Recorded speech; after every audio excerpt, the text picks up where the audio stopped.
अश्वेत अरबपति कोमा में होने का दिखावा करता है, लेकिन जब वह अपनी नर्स का कबूलनामा सुनता है तो सब कुछ बदल जाता है। निजी क्लिनिक का प्रेसिडेंशियल स्वीट सन्नाटे में डूब गया, जिसे केवल हृदय मॉनिटर की लगातार बीप ने तोड़ा।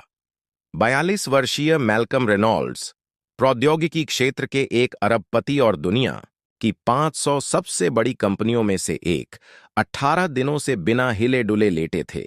उनके निजी जेट में एक अस्पष्टीकृत दुर्घटना ने उनके बाएं मंदिर पर लाल निशान छोड़ दिया था, त्रासदी का एकमात्र दिखाई देने वाला निशान, जिसने लगभग उनकी जान ले ली थी।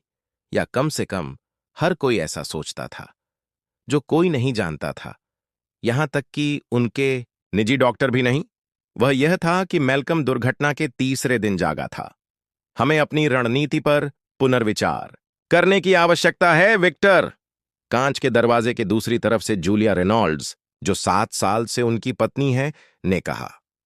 कमरे के सन्नाटे में उनकी आवाज दबी हुई थी, लेकिन पूरी तरह से सुनाई दे रही थी। बोर्ड बेचैन है, निवेशक घबराए हुए हैं, हम अनिश्चित काल तक इंतजार नहीं कर सकते। धैर्य रखो प्यारी बहन, विक्टर ने उत्तर दिया, जो मैल्कम का सौतेला भाई और रेनॉल्ड्स टेक में संचालन का उपाध्यक्ष है। 1 और सप्ताह और बोर्ड अक्षमता खंड को सक्रिय करने के लिए मतदान करेगा। डॉ लॉरेन के साथ हमारे समझौते को याद रखें। चिकित्सा रिपोर्ट तैयार है। कमरे के अंदर शांति की सतह के नीचे मैल्कम का दिल तेजी से धड़क रहा था। उसकी सहज बुद्धि सही थी। दुर्घटना तो बस शुरुआत थी। विमान में तोड़फोड़ एक साधारण हत्या का प्रयास नहीं था, बल्कि उसके साम्राज्य पर नियंत्रण पाने की एक विस्तृत योजना का हिस्सा था। उसकी वकील डायना कोलमैन के बारे में क्या? जूलिया ने पूछा। वह अभी भी मूल परीक्षण के परिणाम देखने पर जोर दे रही है। डायना अब ज्यादा समय तक कोई समस्या नहीं रहेगी, विक्टर ने ठंडे आत्मविश्वास के साथ जवाब दिया। मैंने बार एसोसिएशन की नैतिकता समिति के साथ उसकी एक बैठक की व्यवस्था की है। ऐसा लगता है कि उसके कार्यालय में कुछ आपत्तिजनक दस्तावेज पाए गए हैं।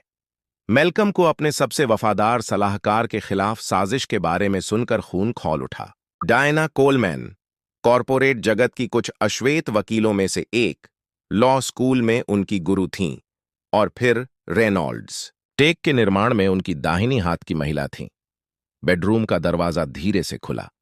अंदर आने वाले कदमों की आवाज अलग थी, हल्की, लयबद्ध, सावधान। Good morning mister Reynolds.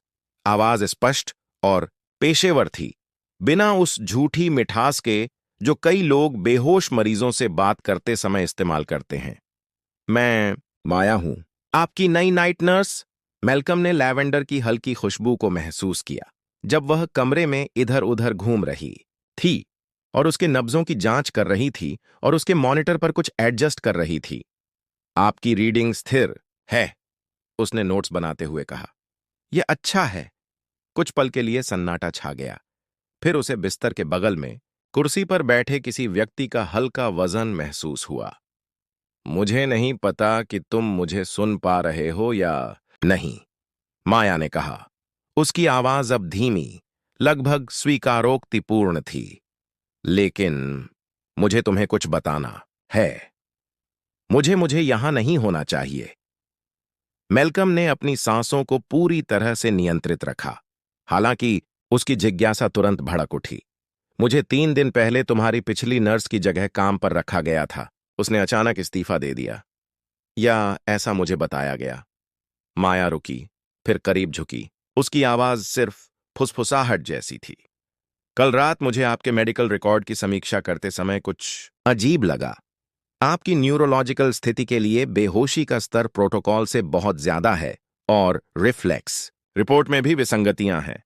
मैं सिर्फ एक नर्स नहीं हूं मिस्टर रेनॉल्ड्स, मैं फॉरेंसिक न्यूरोलॉजी की विशेषज्ञ हूं, और मैं आपको पक्के तौर पर बता सकती हूं कि आपके इलाज में कुछ बहुत गड़बड़ है। कोई जानबूझकर आपको बेहोश कर रहा है ताकि आप ठीक ना हो सकें। मैल्कम का दिल धड़कना बंद हो गया। एक ऐसी हरकत जो मॉनिटर पर पकड़ी नहीं जा सकी लेकिन फिर भी असली थी। मुझे नहीं पता कि ऐसा कौन करेगा या क्यों करेगा, माया ने कहा, लेकिन मैं वादा करती हूं कि मैं पता लगाऊंगी और मैं तुम्हें जगाने में मदद करूंगी। भले ही इसका मतलब मेरी नौकरी को जोखिम में डालना हो या इससे भी बुरा। वह खड़ी हुई और आईवी ड्रिप को समायोजित किया। मैं धीरे धीरे तुम्हारी बेहोशी कम कर रही हूं। कोई नोटिस नहीं करेगा, लेकिन कुछ दिनों के भीतर तुम्हें होश आने के संकेत दिखाई देने लगेंगे। जब ऐसा होगा तो हम कर सकते हैं। दरवाजा खुला और माया ने पेशेवर सहजता के साथ कदम बढ़ाया। डॉक्टर लॉरेन, जैसा कि अनुरोध किया गया था, बस महत्वपूर्ण संकेतों की जांच कर रही हूं, उसने कहा। उसका स्वर पूरी तरह से बदल गया। धन्यवाद नर्स, एक पुरुष की आवाज ने उत्तर दिया। मैं इसे यहीं से आगे ले जाऊंगा। जब दरवाजा बंद हुआ तो मैल्कम को एक साथ चिंता और उम्मीद महसूस हुई। एक ऐसी दुनिया में जहां उसे लगता था कि वह पूरी तरह से अकेला है, उसे अभी अभी एक अप्रत्याशित साथी मिला था। माया को जो पता नहीं था, जिस पर किसी को संदेह नहीं था, वह यह था कि वह पहले से ही सचेत था और उन बंद आंखों के पीछे एक योजना बन रही थी जो इस पारिवारिक विश्वासघात को उसके सबसे शक्तिशाली हथियार में बदल देगी। उस आलीशान क्लिनिक में कोई भी यह कल्पना नहीं कर सकता था कि जिस व्यक्ति को हर कोई असहाय मानता था, उसने एक साम्राज्य का निर्माण ठीक इसलिए किया क्योंकि उसने अवसर देखे, जबकि अन्य लोगों को केवल बाधाएं ही दिखाई देती थीं। और अब जब वे उसके द्वारा बनाई गई हर चीज को चुराने की साजिश रच रहे थे, तब निश्चल पड़ा हुआ मैल्कम न केवल अपनी वसूली की, बल्कि उन लोगों के शानदार पतन की भी साजिश रच रहा था जिन्होंने उसे एक बाहरी व्यक्ति के रूप में कम आंकने की हिम्मत की, जिसने शक्तिशाली लोगों के बीच अपनी जगह बनाई थी। यदि विश्वासघात, प्रतिरोध तथा एक अरबपति और एक नर्स के बीच अप्रत्याशित गठबंधन की इस कहानी ने आपकी जिज्ञासा को जगा दिया है, तो अभी साइन अप करें और जानें कि मैल्कम अपनी स्पष्ट कमजोरी को उन लोगों के खिलाफ सबसे बड़ी ताकत में कैसे बदलेगा जिन्होंने उसे नष्ट करने की कोशिश की थी। माया से मिलने के बाद तीसरी रात को मैल्कम की योजना आकार लेने लगी। जब वह उसका तकिया ठीक कर रही थी तो उसने लगभग अगोचर हरकत का जोखिम उठाया। जब उसने पूछा कि क्या वह उसे सुन सकता है, तो उसने अपनी तर्जनी को 2 बार हिलाया। माया जम गई, उसकी आंखें चौड़ी हो गईं। क्या तुम होश में हो? हां के लिए 1 हरकत, नहीं के लिए 2 हरकत, उसने फुसफुसाते हुए दरवाजा चेक करते हुए कहा। अगर तुम सहमत हो तो एक बार पलक झपकाओ। उसी रात जब क्लिनिक सो रहा था, उन्होंने संचार की एक सरल प्रणाली विकसित की। माया ने उन पर अक्षरों वाले कार्ड लाए और मैल्कम ने अक्षर दर अक्षर शब्दों को लिखा। यह धीमा, थका देने वाला था, लेकिन बनाया गया हर शब्द उन लोगों के खिलाफ एक छोटी जीत थी जो उसे चुप कराना चाहते थे। उन्होंने पहली रात बताया, उन्होंने मेरे विमान में तोड़फोड़ की। ऐसा कौन करेगा? माया ने आश्चर्य से पूछा। जूलिया और विक्टर, उसने जवाब दिया। उसकी पत्नी और उसका भाई। माया का चेहरा पीला पड़ गया। मैल्कम ने आगे बताया, प्रोजेक्ट ऑनरोरा यह क्रांतिकारी नवाचार है जिसे रेनॉल्ड्स टेक उनकी प्रत्यक्ष देखरेख में गुप्त रूप से विकसित कर रहा था। एक अक्षय ऊर्जा प्रणाली जो कम आय वाले समुदायों में बिजली की लागत को काफी कम करने का वादा करती है। उन्होंने बोर्ड से विवरण छिपाए रखा था, केवल अपने भरोसेमंद सहयोगियों की छोटी टीम के साथ साझा किया था। दिन के दौरान माया ने विक्टर को अक्सर आते देखा, हमेशा लॉरेन के साथ मेडिकल रिकॉर्ड की समीक्षा करते हुए और चिंतित लेकिन गणना किए गए प्रश्न पूछते हुए। जूलिया शायद ही कभी आती थी, और जब वह आती थी तो वह मैल्कम को कभी नहीं छूती थी। उसकी आंखें कमरे में मूल्यवान वस्तुओं को सूचीबद्ध करती हुई घूमती थीं, जैसे कि उसने पहले से ही योजना बना ली हो कि वह पहले क्या बेचेगी। मुझे डायना कोलमैन के बारे में खबर मिली है। माया ने एक शाम यह जांचने के बाद कि कोई नहीं देख रहा है, उसे सूचित किया। मुझे उसके कार्यालय में एक संपर्क मिला है। नैतिकता समिति उस पर झूठे दस्तावेजों के साथ दबाव बना रही है। रिश्वतखोरी और अनुबंध में छेड़छाड़ के आरोप बेशक सभी मनगढ़ंत हैं। मैल्कम ने एक त्वरित नजर डाली। उसकी मजबूर गतिहीनता की स्थिति में भी क्रोध स्पष्ट था। चिंता मत करो, माया ने आत्मविश्वास से मुस्कुराते हुए कहा। मैंने उसे पहले ही एक गुमनाम संदेश भेजकर आरोपों के बारे में चेतावनी दे दी है। डायना बहुत बुद्धिमान है वह इस जाल को ठीक से समझ लेगी। इस बीच विक्टर अपनी योजना पर आगे बढ़ रहा था। माया ने गलियारे में उसके और लॉरेन के बीच हुई बातचीत को रिकॉर्ड कर लिया। विक्टर ने अपनी सोने की घड़ी की जांच करते हुए कहा, बोर्ड अगले सप्ताह मतदान करेगा। हमें स्थायी मस्तिष्क क्षति की पुष्टि करने वाली अंतिम न्यूरोलॉजिकल रिपोर्ट की आवश्यकता है। यह लगभग तैयार है, लॉरेन ने धीमी और घबराई हुई आवाज में कहा। लेकिन रात की नर्स बहुत सारे सवाल पूछ रही है। उसने पिछले रिकॉर्ड चेक किए हैं। विक्टर ने अधीरता से आह भरी। वह सिर्फ एक नर्स है। अगर वह परेशानी खड़ी करती है तो उसे नौकरी से निकाल दो। दोनों में से किसी को भी यह संदेह नहीं था कि मैल्कम सिर्फ सुन नहीं रहा था, वह माया के सावधान मार्गदर्शन में अपनी ताकत वापस पा रहा था।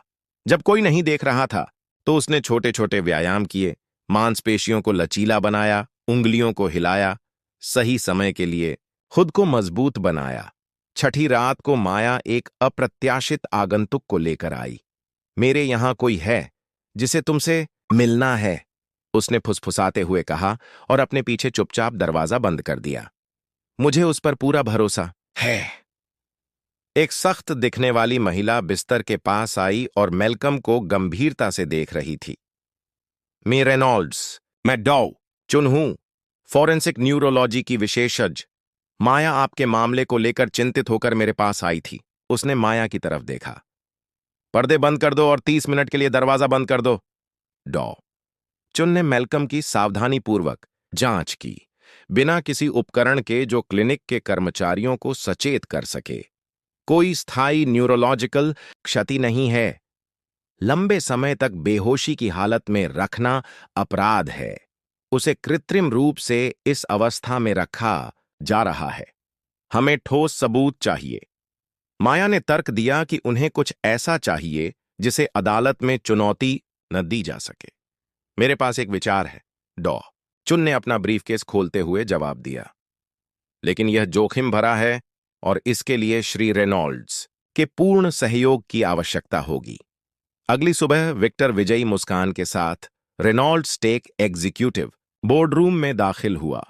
बोर्ड में 12 पुरुष और महिलाएं मौजूद थीं जो शानदार सूट पहने हुए थे और सत्ता के अस्थायी हस्तांतरण पर वोट देने के लिए तैयार थे। देवियों और सज्जनों, उन्होंने दस्तावेज सौंपते हुए घोषणा की। जैसा कि आप मेडिकल रिपोर्ट से देख सकते हैं, दुर्भाग्य से मेरे भाई को अपरिवर्तनीय मस्तिष्क क्षति हुई है। लॉरेन ने सिफारिश की है कि हम कंपनी के नेतृत्व को स्थिर करने के लिए निर्णायक कार्रवाई करें। बोर्ड की एकमात्र अश्वेत सदस्य और मैल्कम की पुरानी दोस्त एलिजाबेथ ओकाफॉर ने संदेहास्पद तरीके से दस्तावेजों की जांच की। यह बहुत सुविधाजनक लगता है विक्टर। दुर्घटना से पहले मैल्कम पूरी तरह स्वस्थ था। त्रासदियां होती रहती हैं। जूलिया ने मधुरता से उत्तर दिया। मेरा विश्वास करो, मुझसे अधिक दुखी कोई नहीं है। एलिजाबेथ ने देखा कि जूलिया ने शादी की अंगूठी नहीं पहनी थी, हालांकि उसके पति को 3 सप्ताह पहले ही अपनी जिंदगी के लिए संघर्ष करना पड़ा था। विक्टर ने अपनी मधुर आवाज में कहा, मैल्कम ने जो बनाया है उसके लिए हम सभी में गहरी प्रशंसा है, लेकिन हमें यथार्थवादी होने की जरूरत है। दुर्घटना के बाद से स्टॉक में पहले ही 12% की गिरावट आ चुकी है। निवेशकों को स्थिरता की जरूरत है। विक्टर को यह एहसास नहीं था कि एलिजाबेथ चुपके से अपने फोन पर हर शब्द रिकॉर्ड कर रही थी। एक योजना चल रही थी, उसकी नहीं बल्कि मैल्कम की। और जबकि षड्यंत्रकारियों को लगा कि वे जीत से एक कदम दूर हैं, उन्हें नहीं पता था कि मैल्कम रेनॉल्ड्स पहले से ही अपने जीवन की सबसे असाधारण उपस्थिति के लिए तैयारी कर रहा था। निजी क्लिनिक में उसी समय माया ने चुन के साथ सार्थक नजरों का आदान प्रदान किया, क्योंकि वे दोनों एक गुप्त परीक्षण के परिणामों को देख रहे थे जो उन्होंने अभी अभी किया था। मॉनिटर ने कुछ ऐसा दिखाया जिसकी किसी ने उम्मीद नहीं की थी, कुछ ऐसा जिसने खेल को पूरी तरह से बदल दिया। जिस व्यक्ति को सभी लोग मौत के कगार पर मान रहे थे, वह न केवल पूरी तरह से होश में था, बल्कि उसने अपने शरीर पर इतना नियंत्रण हासिल कर लिया था जितना किसी ने भी नहीं सोचा था। माया के पूछने पर उसने जवाब दिया, पूरी तरह से तैयार। उसकी आवाज कमजोर थी लेकिन दृढ़ संकल्प से भरी हुई थी। उन्हें लगता है कि वे मेरे साम्राज्य पर कब्जा कर रहे हैं, लेकिन उन्हें नहीं पता कि आगे क्या होने वाला है। रेनॉल्ड्स टेक बोर्ड रूम में सज्जा का इंतजार कर रहे कोर्ट रूम की तरह सन्नाटा था। विक्टर ने नकली मेडिकल रिपोर्ट की प्रतियां वितरित करते हुए सावधानी से मुस्कुराया। उसके बगल में बैठी जूलिया ने नकली उदासी का भाव बनाए रखा, कभी कभी अपनी आंखों के कोनों को रेशमी रूमाल से छूती, आंसू जो कभी नहीं गिरे। विक्टर ने घोषणा की, यदि कोई और प्रश्न न हो तो हम डॉ लॉरेन की सिफारिश के अनुसार कार्यकारी शक्तियों के अस्थायी हस्तांतरण पर मतदान कर सकते हैं। एलिजाबेथ ओकाफोर ने अपना हाथ उठाया। डॉ लॉरेन यहां व्यक्तिगत रूप से अपनी चिकित्सा संबंधी खोजों को समझाने के लिए क्यों नहीं आए? विक्टर ने जूलिया की तरफ एक नजर डाली। दुर्भाग्य से डॉक्टर को आपातकालीन स्थिति में बुलाया गया है, लेकिन उनकी रिपोर्ट बिल्कुल साफ है। विक्टर को जवाब देने का समय ही नहीं मिला था कि एक गहरी स्थिर आवाज कॉन्फ्रेंस रूम में गूंज उठी। सभी की नजरें अचानक दरवाजे की ओर मुड़ गईं। मैल्कम रेनॉल्ड्स दरवाजे पर खड़े थे, नेवी ब्लू सूट पहने हुए, अपनी बगल में एक गहरे रंग की लकड़ी की छड़ी पर थोड़ा झुके हुए। माया और डॉ चुन ने बोर्ड की चौंका देने वाली प्रतिक्रियाओं को देखा। डायना कोलमैन, उनकी वकील, अपने हाथों में एक काला ब्रीफकेस लिए हुए उनके पीछे पीछे आ रही थीं। जूलिया ने अपना पानी का गिलास टेबल पर गिरा दिया। विक्टर स्तब्ध रह गया, उसका चेहरा फीका पड़ गया। यह असंभव है, विक्टर ने धीरे धीरे अपने पैरों पर खड़े होते हुए कहा। आप गहरे कोमा में हैं, डॉ लॉरेन ने पुष्टि की थी। डॉ लॉरेन से इस समय पुलिस द्वारा मेडिकल दस्तावेजों में हेराफेरी करने और आपराधिक मेडिकल लापरवाही के माध्यम से हत्या के प्रयास के आरोप में पूछताछ की जा रही है, मैल्कम ने कमरे के बीच में आकर कहा। डॉ चुन आगे बढ़े और न्यूरोलॉजिकल टेस्ट का एक सेट टेबल पर रख दिया। एक स्वतंत्र फॉरेंसिक न्यूरोलॉजिस्ट के रूप में मैं पुष्टि कर सकता हूं कि श्री रेनॉल्ड्स को बिना किसी मेडिकल आवश्यकता के कृत्रिम रूप से बेहोश अवस्था में रखा गया था। उनकी प्राकृतिक रिकवरी को जानबूझकर बाधित किया गया था। बेतुका, जूलिया ने विरोध किया। उसका संयम अब पूरी तरह से बिखर चुका था। मेरे पति के साथ एक भयानक दुर्घटना हुई थी, एक बहुत ही सुविधाजनक दुर्घटना, मैल्कम ने ठंडे स्वर में कहा। बेहतरीन रखरखाव वाले एक जेट विमान में रहस्यमय तरीके से गंभीर हाइड्रोलिक विफलता आ जाती है, ठीक उस समय जब आप कंपनी की शेयरधारिता संरचना की समीक्षा के लिए दबाव डाल रहे थे। डायना ने अपना ब्रीफकेस खोला और बोर्ड को दस्तावेज वितरित किए। यहां हमारे पास दुर्घटना से पहले के हफ्तों में जूलिया रेनॉल्ड्स और विक्टर हेस के बीच संचार के रिकॉर्ड हैं। आप ऑनरोरा बाधा के लिए एक स्थायी समाधान के विशिष्ट संदर्भ देखेंगे। ऑनरोरा परियोजना मैल्कम द्वारा विकसित किए जा रहे सामाजिक नवाचार का केंद्र है। गरीब समुदायों के लिए कम लागत वाली टिकाऊ ऊर्जा।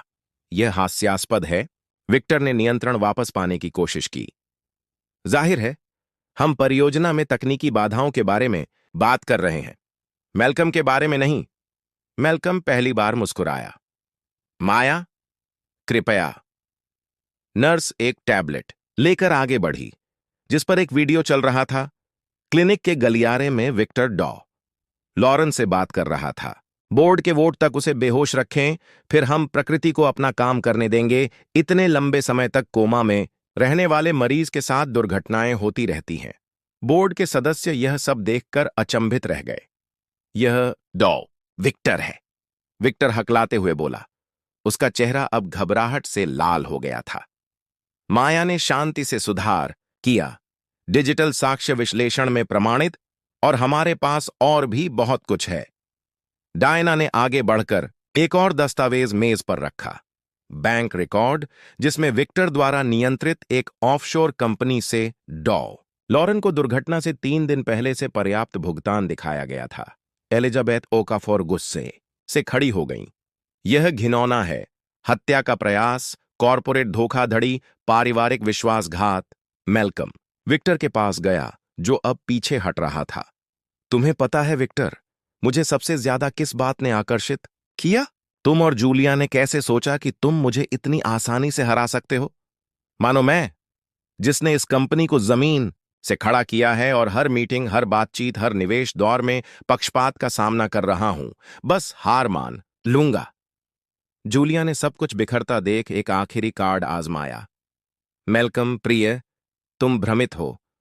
तुम अभी भी दवा के प्रभाव में हो। हम बस तुम्हें बचाने की कोशिश कर रहे थे। मुझे छोड़ दो। मेलकम ने उसे ठंडे स्वर में रोका। क्या तुम्हारी शादी की अंगूठी तुम्हारे पर्स में है या मेरे एक्सीडेंट के एक हफ्ते बाद ही बिक चुकी है? तुम पहले से ही मेरे घर को फिर से सजाने की योजना बना रही थी।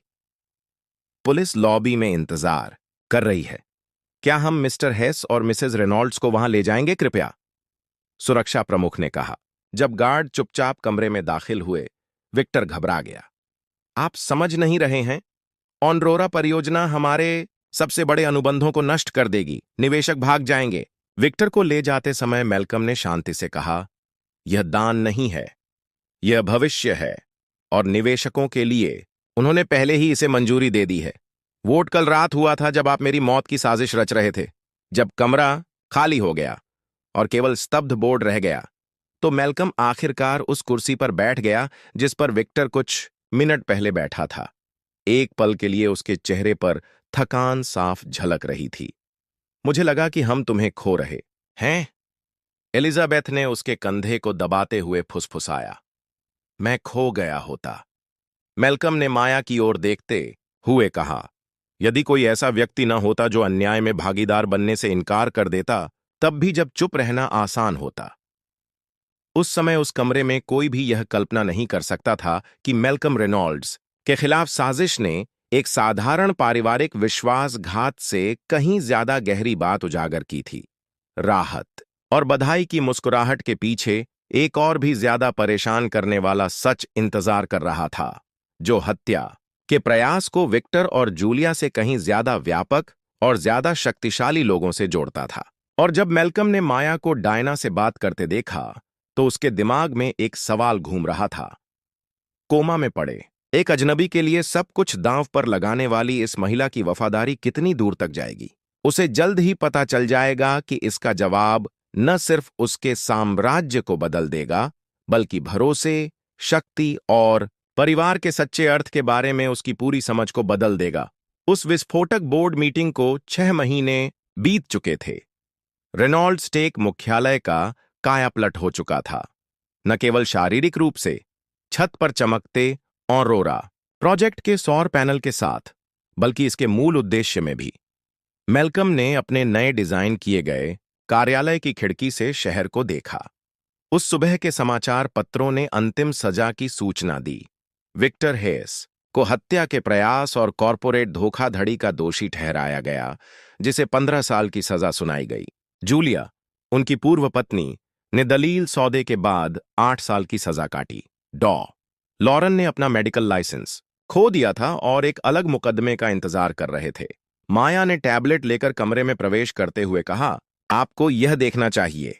वीडियो में एक गरीब इलाके के सरकारी स्कूल के बच्चों को ऑनरोरा सिस्टम द्वारा संचालित नई लाइटों का परीक्षण करते हुए दिखाया गया था। यह पहला पायलट प्रोजेक्ट था जो पूरी तरह से काम कर रहा था, जिससे ऊर्जा बिलों में 78% की कमी आई। मेलकम मुस्कुराया। हमारे सामाजिक बदलाव को लेकर अभी भी चिंतित निवेशकों का क्या? घबराए हुए हैं? राष्ट्रीय स्तर पर रोलआउट की घोषणा के बाद से स्टॉक में 42% की वृद्धि हुई है। ऐसा लगता है कि अच्छा काम करना आखिरकार लाभदायक हो सकता है। एलिजाबेथ ओकाफोर ने प्रवेश किया। उसके बाद डायना कोलमैन, जो अब रेनॉल्ड्स टेक की मुख्य कानूनी अधिकारी हैं, ने प्रवेश किया। एलिजाबेथ ने घोषणा की, फाउंडेशन आधिकारिक रूप से स्थापित हो गया है और अंतिम दस्तावेज टेबल पर रखे। हेल्थ केयर में नैतिकता के लिए रेनॉल्ड्स एलिस फाउंडेशन। मेलकम ने माया के आश्चर्य भरे चेहरे को देखा जब उसने सुना कि उसका अंतिम नाम उसके साथ जुड़ा हुआ है। तुमने मेरी जान बचाई, उसने सरलता से समझाया। तुम्हारा नाम वहां होना चाहिए।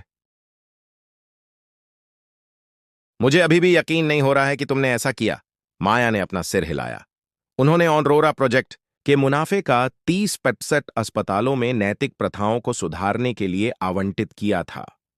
डायना ने कहा कि प्रत्येक भाग लेने वाला अस्पताल कमजोर रोगियों के लिए सुरक्षा प्रणाली लागू करता है, गंभीर देखभाल कक्षों में पासवर्ड से सुरक्षित कैमरे, दवाओं की दोबारा जांच, स्वतंत्र बाहरी लोकपाल।